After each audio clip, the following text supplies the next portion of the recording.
आपके हिसाब से ये डराना है, टेस्टिंग दी वाटर है, कि सीधे सीधे एक इनोसेंट इनकम टैक्स रेट है?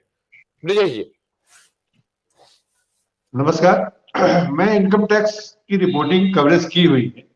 रेड और सर्वे का अंतर मैं समझता हूँ। रेड का मतलब होता है जब कोई चीज मौके से बरामद करनी हो, कोई चीज छिपाई गई हो और उसे बरामद करना है और उसे टैक्स के लिहाज से उसमें चोरी साबित होनी है।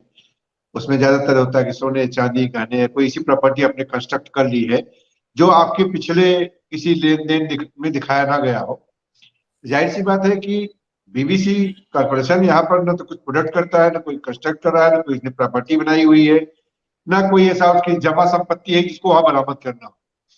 उनके अभिलेखों में ही जांच करना है कि जो फॉरेन से पैसा आता जाता है उसमें वो कुछ ऐसा साबित कर पाए, उसमें कुछ ऐसा तर्क या फेर दिया गया है जिसमें थोड़ा बहुत टैक्स बनता हो और उन्होंने उसको घुमा फिरा के किसी ऐसे खाते में डाल दिया जिससे टैक्स ना बने। ये वैसे है जैसे कोई 5 लाख रुपए कमाने वाला आदमी 20,000 रुपए की बचत के लिए 25 जुगाड़ लगा करके कहीं कोई एक रसीद लगा देता है और उसके पीछे जांच किया जाए, उसके मालूम हो उसको 20 रुपए टैक्स बन रहे थे, उसने 20 रुपए टैक्स नहीं जमा किया। उस 20 रुपए टैक्स जांचने के लिए 2,000 या 2 लाख रुपए सरकार खर्च करती है। इस तरह का मामला है जो मैंने स्टडी किया कि सर्वे में जानने की कोशिश कर रहे हैं कि बीबीसी के इंडिया ब्रांच ने अपने ब्रिटिश ब्रांच से जो लेन देन किया है उसमें कहीं कुछ अंडर राइट या ओवर राइट तो नहीं हुआ है। प्राय ऐसा चीजें होती हैं जब दो अंतरराष्ट्रीय संस्थाओं की जो दो अलग अलग देशों में ब्रांच हो आपस में वस्तुओं का जब लेन देन करती हैं तो उसमें कई बार इस तरह कुछ हेराफेरी का मामला होता है जिसमें ओवर प्राइसिंग या इन प्राइसिंग करके जो है थोड़ा लाभ बचाने की कोशिश की जाती है, टैक्स बचाने की कोशिश की जाती है। लेकिन बीबीसी के पास कोई सामान लेने देने के लिए नहीं है। मैक्सिमम हो सकता है कि भारत से कुछ इंप्लाइज विदेश गए हों या कुछ विदेशी इंप्लाइज भारत में रहे हों, उनकी सैलरियों और खर्चों के लेन देन का कुछ ट्रांजेक्शन्स भारत और उनकी मेन ब्रांच के बीच में हुआ हो। वो ऐसा कोई इश्यू नहीं है जिसको गवर्नमेंट साबित करके कुछ हासिल करने जा रही है। उसका मूल मकसद है एक ऐसी संस्था जो आपके देश में काम कर रही है उसको ये डराना कि सरकार से पंगा लोगे तो सरकार आपको तंग करने के लिए कोई ना कोई रास्ता ढूंढ लेगी, कोई ना कोई रास्ता अख्तियार कर लेगी, तो आपको चुप रहना चाहिए। लेकिन जहां तक मुझे आइडिया है, जहां तक मैं जानता हूं कि ब्रिटिश बीबीसी के लिए कोई बहुत बड़ी धमकी नहीं है। बीबीसी ऐसी धमकी को इग्नोर करके अपना काम आगे करता रहेगा। वो भारतीय मीडिया की तरह से नहीं है कि केवल एक फोन आ जाने पर किसी नेता और मंत्री के अपना टोटल जो है पॉलिसी बदल दे मीडिया की। जी हाँ, मैं इस बात से सहमत हूं। इससे भारतीय मीडिया को एक गहरा संदेश जाएगा, जब हम बीबीसी को नहीं छोड़ रहे हैं तो तुम्हारी क्या औकात। पहले से डरे हुए लोगों को और डराया जा रहा है। तो ये निश्चय ही पीछे एक घटना हुई थी, आपको ख्याल होगा जब भास्कर ने कोरोना पीरियड में थोड़ा सी जमीनी रिपोर्टिंग शुरू कर दी जो सरकार को नहीं अच्छी लग रही थी। एक साथ उनके कई जो है कार्यालयों पर छापे डाले गए।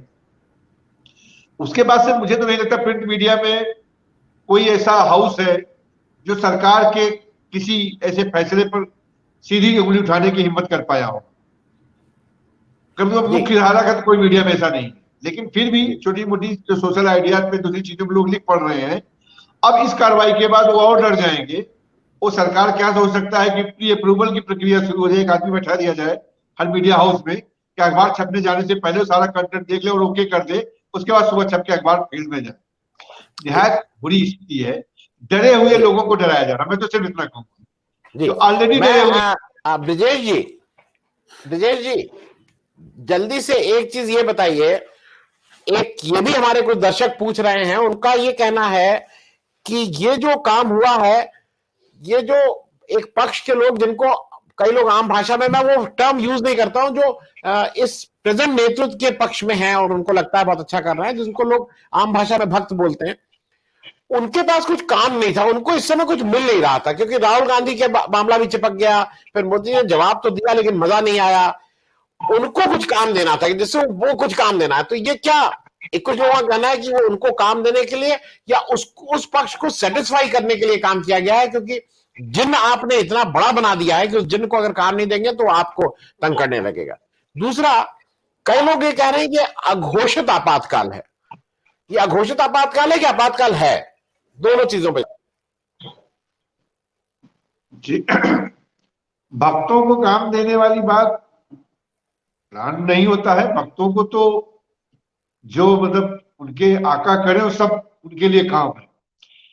तो भक्त तो अगर वो बीबीसी पे छापा डालते तो भी है, और बीबीसी को तारीफ में दो शब्द कर देते तो उसको भी अपने तरीके से करते। भक्त अपने तरीके से मतलब वो कहते हैं हर इच्छा जो होती है भक्त के लिए सब मान्य है। तो भक्तों के खुश करने के लिए नहीं किया गया, बल्कि भक्त तो इस तरह के हैं कि उनके आका जो भी करेंगे सब ठीक है, उसी के पक्ष में उनको बोलना है। तो ये भक्तों के लिए नहीं किया गया। व्यक्ति भगवान ही डरे हुए हैं, भक्तों को नहीं समझ में आ रहा है भगवान डर करके कार्रवाई क्यों कर रहे हैं।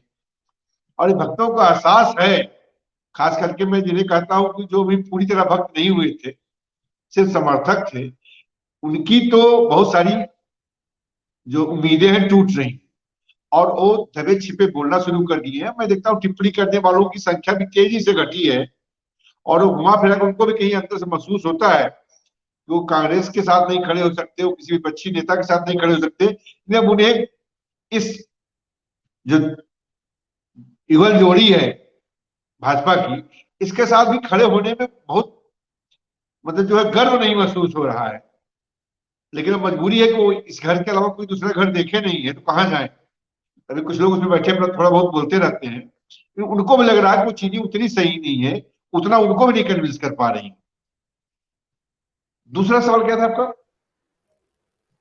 नहीं, भक्त के अलावा दूसरा मेरा ये था कि ये अघोषित आपातकाल है कि आपातकाल है? कई लोग कह रहे हैं ना अघोषित आपातकाल लग रहा है। इस पे कल की चर्चा में बहुत बढ़िया व्याख्या की गई थी। आपातकाल की सारी कार्रवाइयां हो रही है, लेकिन लोकतंत्र के बैनर के तले, मतलब बैनर नहीं हटाया गया है, बैनर लोकतंत्र का है, और पूरी दुनिया बताया जा रहा है कि लोकतंत्र में ही आपातकाल का भी हिस्सा है। तो जो कुछ भी काम कर रहे हैं सब लोकतांत्रिक तरीके से कर रहे हैं। मतलब वो एक होता है कि ऑफिशियली अगर डिक्लेयर कर दें कि भाई देश में लोकतंत्र है और जो भी कार्रवाई करे कहा जाए ठीक है भाई आपातकाल लगा है, हो रहा है, आपात स्थिति है, स्थिति एकदम नॉर्मल है, कार्रवाइयां आपातकाल की है, ये बताया जा रहा है उसे लोकतंत्र के तहत किया जा रहा है कार्रवाई। तो इस तरीके से लोकतंत्र का चोला ओढ़कर, लोकतंत्र का दुपट्टा ओढ़कर अलोकतांत्रिक या तानाशाही वाली कार्रवाई की जा रही है, आपातकाल वाले फैसले लिए जा रहे हैं, आपातकाल की तरह डराया और धमकाया जा रहा है, लेकिन उसे कोई ऑफिशियली मानने को तैयार नहीं, उसे रूटीन में लोकतंत्र की कार्रवाई बताया जा रहा है। इससे बहुत सारे लोग गुमराह है, बहुत सारे लोगों को कंफ्यूजन है। लेकिन मेरा ये मानना है कि प्रारंभिक चरण में लोकतंत्र आपातकाल में जो कुछ भी होता है वो सारी कार्रवाइयां बिना लोकतंत्र की, बिना आपातकाल की घोषणा किए शुरू हो चुकी है। हो सकता है कि इसकी डबल कार्रवाइयां शुरू हो जाए और फिर भी ये ना कहा जाए कि आपातकाल है। इसी लोकतंत्र के बैनर तले, इसी लोकतंत्र की जो है विधा और सिस्टम के तहत सारी आपातकाल की हालात और स्थितियां पैदा कर दी जाएंगी, और लोगों से कहा जाएगा कि लोकतंत्र को बचाने के लिए जो है कार्रवाई की जा रही है, आपातकाल जैसा कुछ भी नहीं। तो इस बार थोड़ा सा स्थितियां, चुनौतियां जरा अलग हैं। आप आपातकाल की तो आलोचना कर सकते थे, लेकिन जब लोकतंत्र को बचाने के लिए जो कार्रवाई की जाए उसे आपातकाल कैसे कर सकते हैं? तो आपातकाल की हालात पैदा कर दिए गए लोकतंत्र के अंदर ही। अब लोगों के समझाना यह लोकतंत्र के लिए नहीं बल्कि एक गद्दी बचाने के लिए, एक तानाशाह अपनी कुर्सी बचाने के लिए चीजें कर रहा है, यह समझाने का काम थोड़ा कठिन है, लेकिन निश्चय ही लोगों को समझ में आएगा। इसके लिए सभी को कोशिश करनी पड़ेगी। जो लोकतंत्र के लिए चेतनाशील है उन्हें पूरी तरह समझ में आ रहा है चीजें ठीक नहीं हो रही। लेकिन वही है कि इस देश में लोग जो है व्यक्तिगत चीजों की रक्षा के लिए अक्सर सार्वजनिक चीजों के लिए लड़ने को तैयार नहीं होते जब तक कि उनको उस हालात में न ढकेल दिया जाए। और धीरे धीरे उस स्थिति में देश को ले जाया जा रहा है। लोग इसके लिए लड़ने के लिए सोच रहे हैं, लोग सामने भी आना शुरू किए हैं, और यह अगर कार्रवाई बढ़ती रही तो आप देखिएगा इसी धरती पर जो स्थिति कभी कांग्रेस के लिए पैदा हुई थी वही बीजेपी के लिए भी होगी। लोग सड़कों पर होंगे और इतनी आसानी से लोकतंत्र को दबाया नहीं जा सकेगा। उस समय की बात है, देखना होगा। जी।